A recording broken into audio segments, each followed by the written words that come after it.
Le message du jour pour prendre soin de toi et de tes énergies. Bonjour les petits chats. Aujourd'hui, je vais utiliser le fameux oracle de la triade pour vous offrir un petit message. Alors comme d'habitude, je te rappelle que c'est une guidance collective.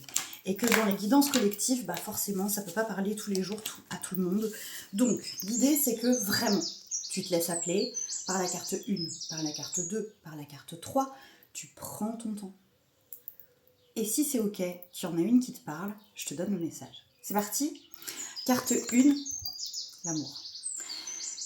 Là, on vient te rappeler que c'est vraiment ça qui doit guider tout ce que tu décides. L'amour de toi, l'amour des autres, l'amour de ce que tu fais. L'amour, avec un grand A, doit être au centre. C'est pas pour rien que l'espace du cœur, énergétiquement, est au centre. C'est au centre des 7 chakras majeurs, c'est au centre de ton corps, c'est au centre de la circulation du sang, du liquide vital dans tes veines. C'est le cœur.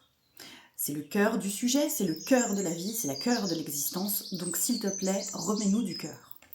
Carte numéro 2, la carte de l'oracle qui tombe à l'envers. Alors cette carte-là, c'est vraiment pour moi la notion de destin. Pourquoi tu veux contrarier le destin ? Laisse-le faire, arrête d'être rabat-joie quand il t'arrive quelque chose que tu n'avais pas prévu. Arrête de regarder les imprévus envoyés par le ciel comme quelque chose de dramatique. Oui, parfois, certaines choses que nous envoie le destin ne sont pas hyper confortables, je te l'accorde. Mais tout a lieu d'être. Alors s'il te plaît, arrête d'être rabat-joie, regarde-moi ça autrement, rappelle-toi qu'il y a de la beauté dans tout, qu'il y a de l'amour dans tout, même dans les épreuves les plus difficiles. Les problèmes de santé, les deuils, tout ça c'est difficile parce qu'il y a de l'amour, sinon ce serait pas difficile. Enfin, dernière carte, la carte Delta, qui moi vient me parler de se recentrer sur soi, d'honorer qui on est et d'être dans l'assumage de qui on est. C'est-à-dire qu'on va porter notre regard, on va porter notre vérité, on va porter cette identité pour avancer.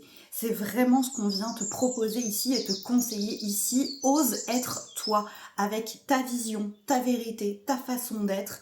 Elle n'est pas parfaite et ça tombe bien, on ne te demande pas de l'être, on te demande juste de pleinement assumer ta vision, ta portée, ton identité propre et d'aller l'offrir au monde parce que il y a quand même du doré, c'est très très beau tout ça. Tu vois ce que je veux dire ?